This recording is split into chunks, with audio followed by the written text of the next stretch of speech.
Hola, buenas noches a todos. Mi nombre es Jonathan Mauricio Montoya Becerra, estudiante de Ciencias de la Información y Documentación, Bibliotecología y Archivística de la Universidad del Quindío. El día de hoy vamos a hablar sobre los instrumentos archivísticos. Primero que todo vamos a hablar de las generalidades y segundo vamos a hablar de cuáles son los instrumentos archivísticos. Para hablar de los instrumentos archivísticos, tenemos que hablar de la Ley 594 del 2000, el cual se establecen reglas y principios generales que regulan la función archivística. También podemos hablar de la Ley 1712 de 2014. Esta se refiere a la Ley de Transparencia y de Derecho al Acceso a la Información Pública. También podemos hablar del decreto 1080, que es el decreto único reglamentario del sector cultura. En esta exposición les voy a hablar sobre los instrumentos archivísticos y los instrumentos de gestión de la información pública. Su uso es muy importante porque permite mantener la información ordenada, facilitar su consulta, garantizar la transparencia en las instituciones. Ahora bien, los instrumentos archivísticos para la gestión documental son herramientas que se utilizan para organizar, controlar y administrar los documentos dentro de una entidad. Estos instrumentos permiten que los documentos se conserven de manera ordenada y que puedan ser consultados fácilmente cuando se necesite. Además, ayudan a cumplir con normas legales y a preservar la memoria institucional. Algunos ejemplos de estos instrumentos son el cuadro de clasificación documental, las tablas de retención documental y los inventarios, como lo veremos a continuación. En ese orden de ideas, según el decreto 1080 de 2015, estos son los instrumentos archivísticos: los cuadros de clasificación documental, las tablas de retención documental, el programa de gestión documental, plan institucional de archivos, inventario documental, el modelo de requisitos para la gestión de documentos electrónicos, bancos terminológicos y tablas de control de acceso. Los cuadros de clasificación documental, vamos a verlo acá. Los cuadros de clasificación documental eh, son, son una herramienta que permite organizar los documentos según las funciones y actividades de una entidad.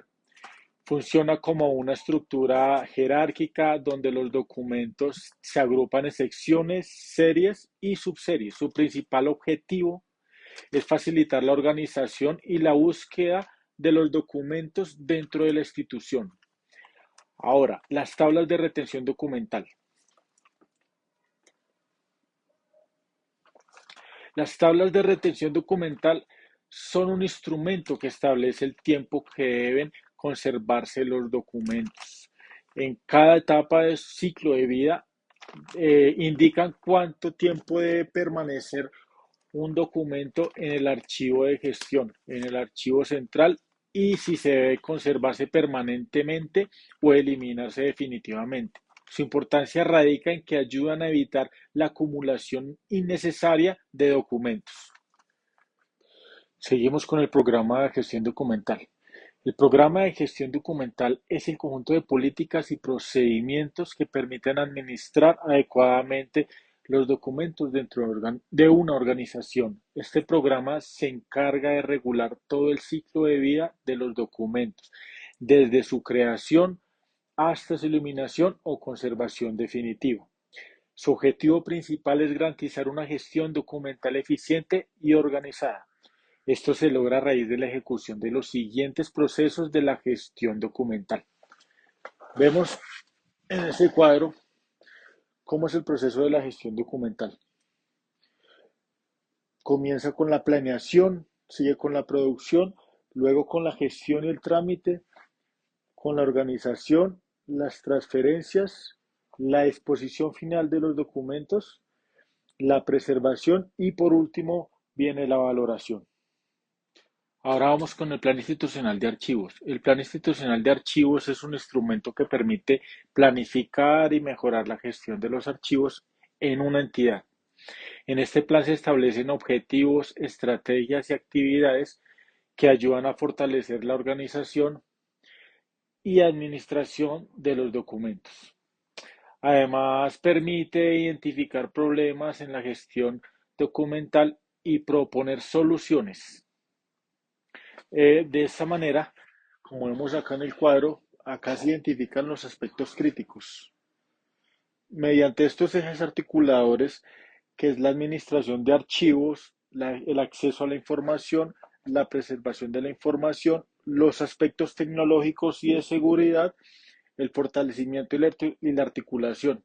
Acá nos va a dar, se suma todo esto y acá nos da un puntaje. De acuerdo a este puntaje, se procede a hacer un plano proyecto durante un tiempo. Puede ser de corto plazo a un año, mediano plazo 1 a 4 años o largo plazo 4 años en adelante. Lo más normal es que se haga cada 4 años.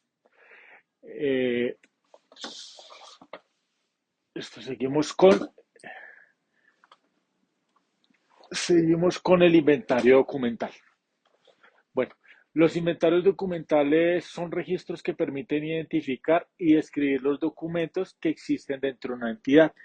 En ellos se incluye información como el tipo de documento, las fechas, la cantidad y la ubicación del archivo. Gracias a los inventarios documentales es más fácil localizar y consultar la información. Bueno, ahora, Rosario, les voy a explicar el instructivo para el correcto diligenciamiento del formato único de inventarios, según el Acuerdo 001-2024 del Archivo General de la Nación. Bueno, primeramente vamos a ver la entidad remitente. Aquí debe colocarse el nombre de la entidad responsable de la documentación que se va a transferir. Esto solo aplica para transferencias. Después vamos a ver la entidad productora. Aquí debe colocarse el nombre completo o razón social de la entidad que produce o produjo los documentos. Después vemos la unidad administrativa. Bueno, aquí debe consignarse el nombre de la dependencia o unidad administrativa de mayor jerarquía de la cual depende la oficina productora. Abajo, bueno, vamos a ver la oficina productora. Debe colocarse en esta parte el nombre de la unidad administrativa que produce y conserva la documentación tramitada en ejercicio de sus funciones. Luego vamos a ver el objeto. Aquí se debe consignar la finalidad del inventario, que puede ser transferencias primarias, transferencias secundarias, valoración de fondos acumulados, fusión y supresión de entidades o dependencias o inventarios individuales. Luego vamos a ver la opción donde dice registro de entrada. Aquí se diligencia solo para transferencias primarias y transferencias secundarias. Debe consignarse en tres primeras casillas los dígitos correspondientes a la fecha de la entrada de la transferencia, digamos año, mes, día, y en la casilla NT se anotará el número de la transferencia. Bueno, vamos con el formato. En cuanto al formato, vamos a ver la opción que es el número de orden. Acá se consigna en forma consecutiva el número correspondiente a cada uno de los registros descritos en el formato. Luego vamos a ver el código. Bueno, acá se debe diligenciar el código asignado para las oficinas productoras y cada una de las series, subseries o asuntos relacionados de acuerdo con lo consignado en el cuadro de clasificación documental, las tablas de retención documental o tablas de valoración documental. Vamos a ver después el nombre de la serie, la subserie o asunto. Aquí se consigna el nombre de la serie, subserie o asunto según lo definido en el cuadro de la clasificación documental. Las tablas de retención documental o tablas de valoración documental. Seguimos con el nombre de la unidad documental. Aquí se consigna el nombre con el cual se identifica la unidad documental, es decir, indicar el nombre con el que se identifica la carpeta, ya sea física o sea electrónica. Luego vemos las fechas extremas. Bueno, aquí se debe colocar la fecha inicial y final de cada unidad documental descrita. Deben colocarse los cuatro dígitos correspondientes al año, los dos dígitos correspondientes al mes y los dos dígitos correspondientes al día. Bueno, seguimos con el soporte o formato. Aquí se debe marcar con una X si la información está en físico bueno, en papel o si se encuentra en formato electrónico. Bueno, si es físico, ya sea papel, entonces puede ser caja. Aquí se debe registrar el número asignado a caja en orden consecutivo, la carpeta. Aquí se debe registrar el número asignado a cada carpeta. La numeración se realiza de forma consecutiva, iniciando de uno en cada caja. Luego sigue tomo, legajo o libro. Y aquí se debe registrar el número asignado a cada material que se encuentra empastado, ya sea un tomo, un legajo o un libro. Luego sigue el número de folios. Aquí se anotará el rango de folios contenidos en cada unidad de conservación descrita para el caso de los documentos en papel. Seguimos en la otra opción que es otro. Aquí tipo. Consignar nombre de tipo de unidad de almacenamiento. Bueno, de ese rollo de microfilm, cassettes, cintas de video, CD, DVD, entre otros. Cantidad. La cantidad es registrar la cantidad de unidades de almacenamiento. Consignar en el área de notas el número asignado a dichas unidades. Vamos a la parte de electrónico, la parte de ubicación. Aquí consignar la ubicación URL o ruta de acceso de los documentos o expediente electrónico. Cantidad de documentos electrónicos. Consignar en número la cantidad de documentos que hacen parte del expediente. Luego sigue el tamaño de los documentos electrónicos. Aquí se consigna el número del tamaño total del expediente, indicando la unidad de medida, ya sea megabyte o gigabyte. Bueno, eh, aquí van por último, van las partes de las notas. Aquí se consignarán los datos que sean relevantes y que no se hayan registrado en las columnas anteriores. Para el diligenciamiento de este campo se debe tener en cuenta los lineamientos emitidos por el Archivo General de la Nación, eh, Jorge Preciado en el instructivo. Bueno, foliación en archivos y otros documentos técnicos. Los instrumentos de gestión para la información pública son herramientas que permiten organizar la información que poseen las entidades públicas y así garantizar que los ciudadanos eh, puedan acceder a ella. Estos instrumentos promueven la transparencia y el acceso a la información.